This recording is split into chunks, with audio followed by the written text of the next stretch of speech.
Hi everyone, my name is Ujjasu Gautam and welcome to my YouTube channel, my very first video of this channel. So basically this is going to be a post-market analysis video and I'll be telling you where I took my entries and what was the logic behind those entries. So I welcome you once again. बहुत ही अच्छा लग रहा है आप लोग मेरा video देखने आए हो थोड़ा सा एडवांस वीडियो होने वाला है तो मे बी अगर आप लोग CPR पिवट पॉइंट्स जानते हो तो आप बहुत ही अच्छे से मेरा वीडियो समझ जाओगे. Basically the only reason I am recording this video is to help you understand कि आपको मार्केट समझ में आए. दूसरी सबसे बड़ी जो सबसे बड़ा रीज़न है वो ये है कि मैं ये वीडियो इसलिए बना रहा हूँ जिससे कि मैं अपने जो ट्रेड्स हैं उसको जर्नल कर पाऊँ. Because I am not getting my time कि मैं ट्रेड्स डायरी में लिखूँ और वो सारी चीज़ें करूँ. And if you are also trading you can also make a post analysis videos sort of things, जैसे कि आपके पास वीडियो सेव भी रहे और सामने वाला सीख भी पाए. तो my reason is this only कि मैं सिखा भी पाऊँ आप लोगों को, आप थोड़ा सा मार्केट के बारे में समझो. Though I am not a very professional trader. I usually come to markets जब मेरा मन करता है, मैं मार्केट देखता हूँ और मुझे अगर एंट्रीज और वो सब दिखती हैं तो उसके बेसिस पे मैं ट्रेड करता हूँ. तो चलिए ठीक है, स्टार्ट करते हैं आज का वीडियो. तो बेसिकली डे टाइम फ्रेम पे आते हैं. तो डे टाइम फ्रेम पे अगर हम देखेंगे तो बहुत ज़्यादा पास डेटा नहीं देखना है बिकॉज ये हमारे मतलब का नहीं है. जो भी स्विंग ट्रेडिंग करते हैं उनके लिए ये सब डेटा इंपॉर्टेंट है. हमें जो डेटा देखना है, हमें इंपॉर्टेंट लेवल्स देखने हैं इंट्राडे के लिए. तो हम जब इंट्राडे के लिए लेवल इंपॉर्टेंट लेवल्स देखते हैं तो कुछ इंपॉर्टेंट लेवल्स होते हैं जो हमको मार्क करने होते हैं. अब जैसे कि मैं एक लेवल मार्क करता हूँ, ये वाला. यहाँ से यहाँ तक का जो गैप है वो काफ़ी ज़्यादा बड़ा है. तो मार्केट आने वाले टाइम में इस गैप को फिल करेगा, ऑब्वियसली करेगा ही, क्योंकि मार्केट को तो इवेंचुअली ऊपर आना ही है. अभी नहीं तो बाद में तो आएगा ही, hopefully. When this market will end, market will be coming back definitely. तो ये तो एक बड़ा गैप है. अब हुआ क्या, यहाँ से मार्केट फॉल हुआ, ऊपर आया, ऊपर इसने कोशिश करी, इसने दूसरा स्विंग बनाया यहाँ पे. अब आज मार्केट ने फिर से, मतलब कल मार्केट ने यहाँ से फिर से रिवर्स लिया था, तो अब हम इस लेवल को हम यहाँ पे ये बना देंगे. ये हमारा लोअर हाई है, लोअर हाई है. और हमारा जो स्विंग लो है वो है ये लेवल, ये हमारा स्विंग लो है. इसको भी आप कंसिडर करना चाहो तो कर सकते हो, वैसे कोई मतलब नहीं है. अब हम आते हैं एक घंटे के चार्ट पे. एक घंटे के चार्ट में अगर हम देखेंगे तो हमारा जो मार्केट है ये एक ट्रेंड को फॉलो कर रहा है, सॉरी एक रेंज को फॉलो कर रहा है. तो ये जो रेंज है, this range is very important, क्योंकि जब ये रेंज से मार्केट ब्रेकआउट देगा, जब ये मार्केट ऊपर ब्रेकआउट देगा तो यहाँ पे एक बड़ा मूवमेंट आना स्टार्ट हो जाएगा. तो ओ, इसको हटाते हैं. तो ये जब ब्रेकआउट रेंज होती है तो इसके बाद से मार्केट मूवमेंट देना स्टार्ट कर देता है, आइदर अपसाइड डाउन साइड. वैसे क्योंकि बेयर मार्केट चल रहा है तो पॉसिबिलिटीज़ हैं कि ये नीचे आएगा, क्योंकि अगर आप बड़ा टाइम फ्रेम देखो तो मार्केट कंटिन्यूसली डाउन रैली कर रहा है. मार्केट कंटिन्यूसली डाउन रैली कर रहा है तो होपफुली यहाँ से कंसोलिडेट होके नीचे आए. वो कोई भरोसा नहीं है कि यहाँ से आप सपोर्ट ले लें, क्योंकि ये दूसरी बार इस लेवल पे सपोर्ट कर ले रहा है यहाँ पे आके. तो कोई भरोसा नहीं है कि यहाँ से कंसोलिडेट करके रिवर्स होके मार्केट वापस से ऊपर की रैली स्टार्ट कर दे. तो खैर ये सब लेवल्स हमारे लिए बात के हैं, ये सब एनालिसिस बात में होगी. ये हमारा इंट्राडे एनालिसिस. अब 30 मिनट, 1 मिनट 30 मिनट्स पे आते हैं. 30 मिनट्स पे देखेंगे रेंज चल रही है. अब आ जाते हैं हम 15 मिनट टाइम फ्रेम पे. 15 मिनट टाइम फ्रेम से पहले, आई एम सो सॉरी, मैं बताना भूल गया. बेसिकली मेरी जो एनालिसिस होती है वो सिर्फ और सिर्फ CPR बेस्ड एनालिसिस होती है. तो CPR थोड़े बहुत लेवल्स भी मार्क करता हूँ मैं, थोड़ा बहुत ये गैप कर देता हूँ डेली, मंथली. अगर मैं वीकली की बात करूँ तो वीकली चार्ट हमेशा 1 आवर के टाइम फ्रेम पे देखना सबसे वाइबल होता है, या 45 मिनट्स आप ले सकते हो. वैसे थोड़ा ज़्यादा डेटा दिख जाएगा, बट मैं एक ही घंटे का चार्ट ट्रेड करता हूँ अगर वीकली करता भी हूँ तो. खैर वीकली, अगर मैं आपको वीकली CPR के बारे में बताऊँ तो वीकली CPR क्या होता है बेसिकली, ये एक बहुत ही स्ट्रॉन्ग सपोर्ट लेवल्स होते हैं ट्रेंडिंग मार्केट में. ये बहुत ही स्ट्रॉन्ग सपोर्ट लेवल्स होते हैं। अब जैसे यहाँ पे मार्केट ट्रेड कर रहा है, यहाँ पे कंसोलिडेट किया, ट्रेड किया, अब जब भी मार्केट इस लेवल पे आएगा ये ऊपर पुल बैक देगा। देखिए यहाँ पे आया, इस लेवल पे आया, मतलब खैर ये तो अगले हफ्ते का वीकली सीपीआर है, लेकिन लगभग लेवल यही है। वापस इधर आया, वापस बाउंस किया। यहाँ पे क्या हुआ कि मार्केट का बायस चेंज हो गया, मार्केट ने सीपीआर तोड़ दिया, नीचे आया। अब ये बन गया एक रेजिस्टेंस, रेजिस्टेंस नहीं बोलूंगा, रेजिस्टेंस जोन बोलूंगा। तो ये एक बहुत स्ट्रॉन्ग जोन बन गया। तो ये जोन आया, यहाँ पे इसने बाउंस बैक किया, इसने फिर कोशिश करी ऊपर जाने की, ऊपर गया, इस सीपीआर से टकरा के, मतलब इस रेंज से टकरा के वापस ये रिवर्स हो गया, फिर ये रिवर्स, फिर ऐसे ही चलता रहा। फिर ये देखिए कैसे स्ट्रॉन्ग रेजिस्टेंस पॉइंट बना हुआ है डाउन ट्रेंडिंग मार्केट में। अब यहाँ पे फिर से बियर बायस चेंज हो गया, फिर मार्केट सपोर्ट, इसको सपोर्ट बना के ऊपर आने लगा। तो ये इस तरीके से मार्केट चलता है। अब यहाँ पे क्या हो रहा है कि यहाँ पे फिर से बायस चेंज होता दिख रहा है। मार्केट ट्रेंड कर रहा था नीचे नीचे नीचे नीचे नीचे, यहाँ पे बियरिश सिनेरियो तब हुआ जब पिछले हफ्ते के प्राइस ने क्लोजिंग दी इस सीपीआर के ऊपर, और जो दूसरा सीपीआर है, जब दूसरे वीक का सीपीआर बना, यानी कि इस वीक का जब सीपीआर बना, तो उसकी भी 1 घंटे की जो कैंडल थी वो ऊपर ही क्लोज हुई। ऊपर क्लोज होने का मतलब ऑब्वियसली एक बहुत इंपॉर्टेंट रोल प्ले करता है।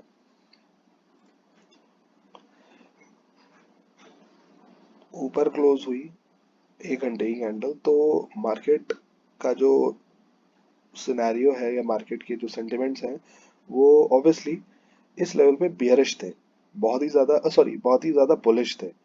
तो अब अगर हम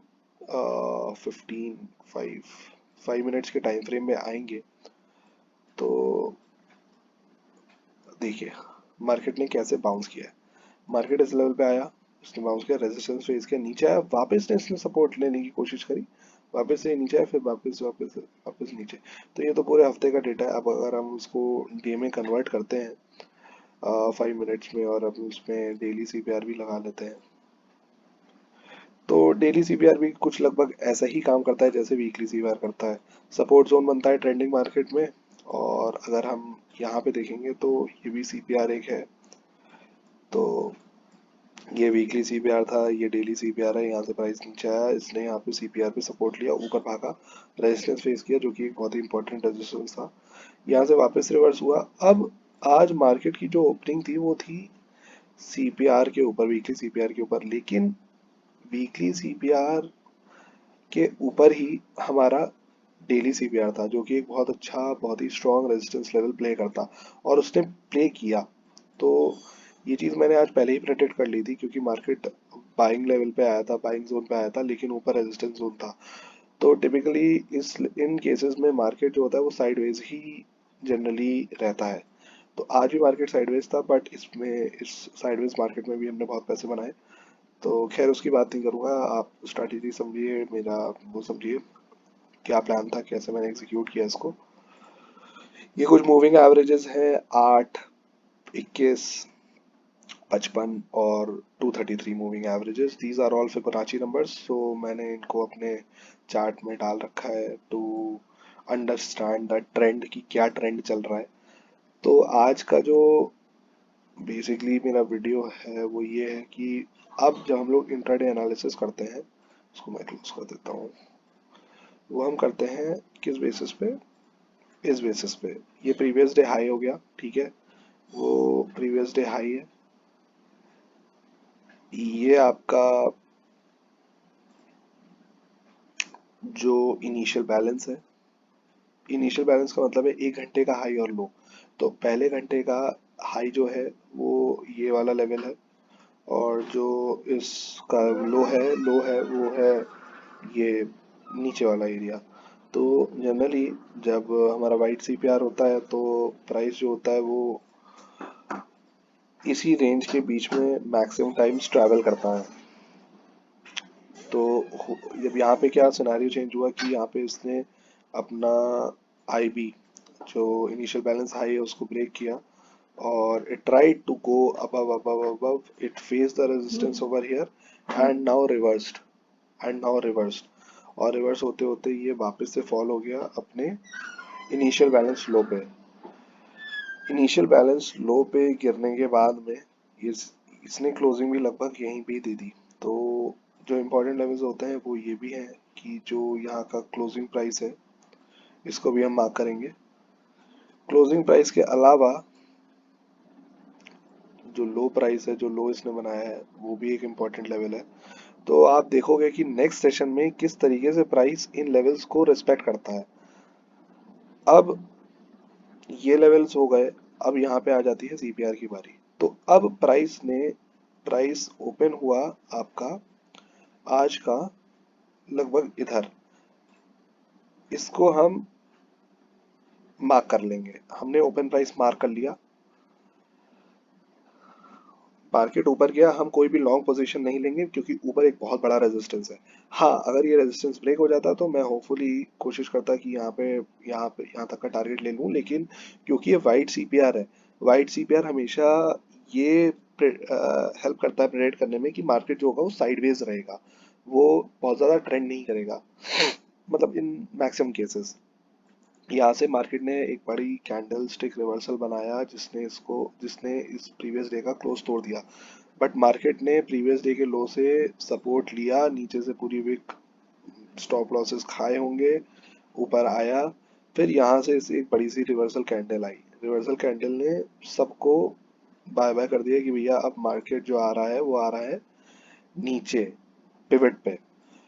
तो एक जो पहली एंट्री थी वो यहाँ पे बन सकती थी, यहाँ पे लगभग 45 पॉइंट्स का टारगेट बहुत अच्छा टारगेट था, और हमारा जो स्टॉप लॉस होता ऑब्वियसली 16 पॉइंट का स्टॉप लॉस होता, तो ये काफ़ी अच्छा टारगेट था। बट मैंने एंट्री नहीं करी इसमें क्योंकि मैं मेरे अंदर कॉन्फिडेंस नहीं था, क्योंकि बैंक निफ्टी जो था वो सीपीआर के अंदर ही ट्रेड कर रहा था। तो सीपीआर के अंदर ट्रेडिंग बहुत ही टफ होती है क्योंकि मार्केट पता ही नहीं कहाँ कैसे क्या चलता है। तो सीपीआर के अगर अंदर देखोगे तो बहुत ही अजीब सा मार्केट चला है आज, एकदम गंदा वाला साइडवेज। तो बड़ा कंफ्यूजन मार्केट था। तो मैं चाह रहा था कि ये जो निफ्टी है आज अपना हाई और लो बना ले।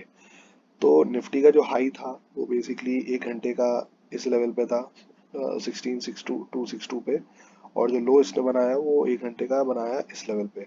ये दो लेवल्स हम लोगों ने मार्क कर लिए। इन दोनों लेवल्स के मार्क करने के बाद ये 10-15, हाँ, अब ऊपर प्राइस यहाँ से रिवर्स किया, ऊपर गया, वापस से इसने रिजेक्शन फेस किया। लेकिन मैंने यहाँ पे शॉर्ट नहीं किया क्योंकि मैं चाहता था कि प्राइस जो है वो वापस इस लेवल पे आके रिजेक्शन ले। अब हुआ क्या, यहाँ से प्राइस आया तो मैं यहाँ पे ऑब्वियसली अगर कोई मुझे ग्रीन रेड कैंडल इस टाइप की छोटी सी, मतलब ये तो ब्लू कैंडल है, रेड ग्रीन कैंडल आप कह लो, अगर ये रेड कैंडल होती तो मैं यहाँ पे शॉर्ट कर रहा होता मार्केट को, और शायद मैं ये वाला मूव पकड़ लेता। बट हुआ क्या कि ये इतनी बड़ी कैंडल आई कि मैं इस ट्रेड में घुस ही नहीं पाया।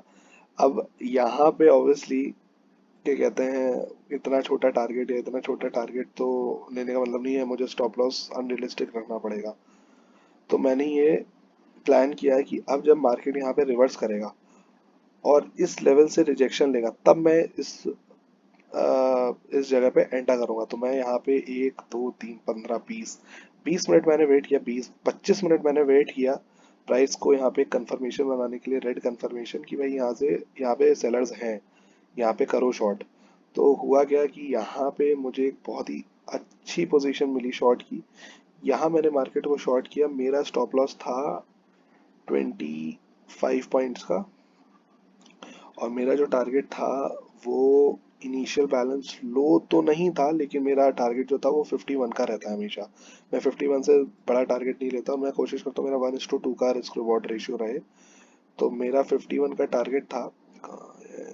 लगभग मैंने इसके और इसके बीच में यहाँ पे टारगेट लिया था, और 1:2 का लगभग 24 पॉइंट्स का मेरा स्टॉप लॉस था यहाँ पे।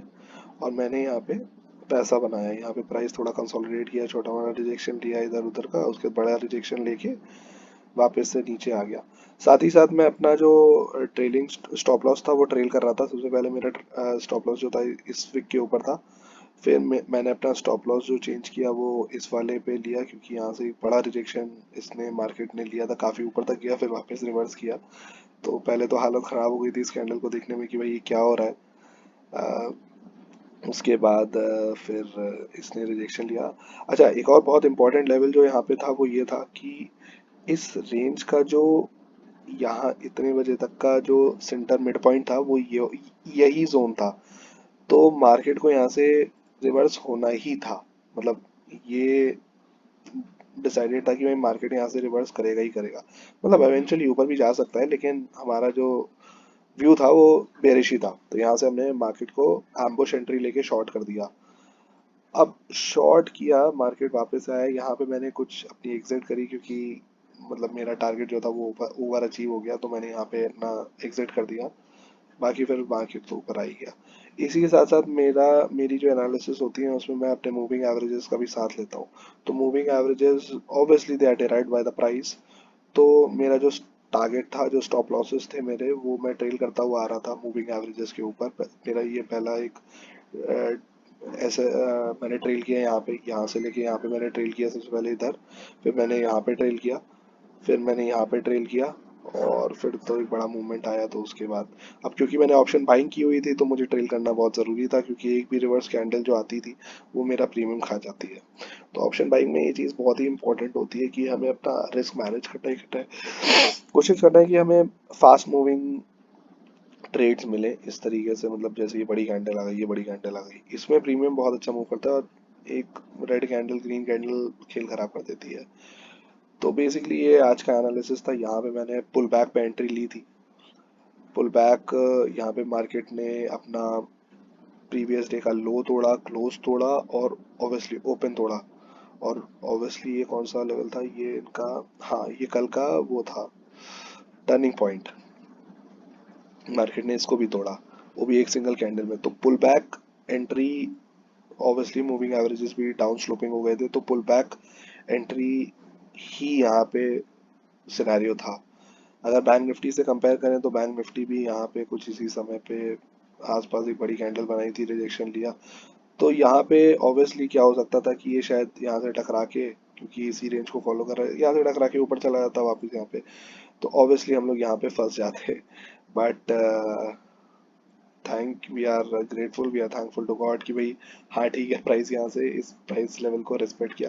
क्योंकि हमेशा नहीं होता प्राइस, मतलब प्रोबेबिलिटी है आज काम कर गया, कल शायद ना काम करे। तो फॉर दैट रीज़न ही हम लोग स्टॉप लॉसेस रखते हैं। तो स्टॉप लॉस लेना is very important. Stop loss नहीं लोगे तो नहीं सर्वाइव कर पाओगे, छोड़ना पड़ेगा एक दिन स्टॉक मार्केट। तो दिस इज़ वेरी इंपॉर्टेंट। तो आज का दिन इतना ही, वीडियो काफ़ी लंबा बन गया। काफ़ी चीज़ें काफ़ी लोगों को समझ में नहीं आई होंगी, आई गेस शायद किसी को ना समझ में आई हो जो पिवट या सीपीआर नहीं यूज़ करता है। अगर नहीं, कुछ भी नहीं समझ में आया तो कमेंट सेक्शन में मुझे बताना, तो मैं सीपीआर के बारे में थोड़ा बहुत आप लोगों को बताऊंगा कि क्या होता है सीपीआर, कैसे मैं प्रेडिक्ट करता हूँ सीपीआर के through. Okay, thank you guys, thank you for watching this video, and like, comment, और जो ट्रेडिंग करते हैं, जो सीपीआर यूज़ करते हैं, उनके साथ ज़रूर शेयर करना। Bye bye, good night.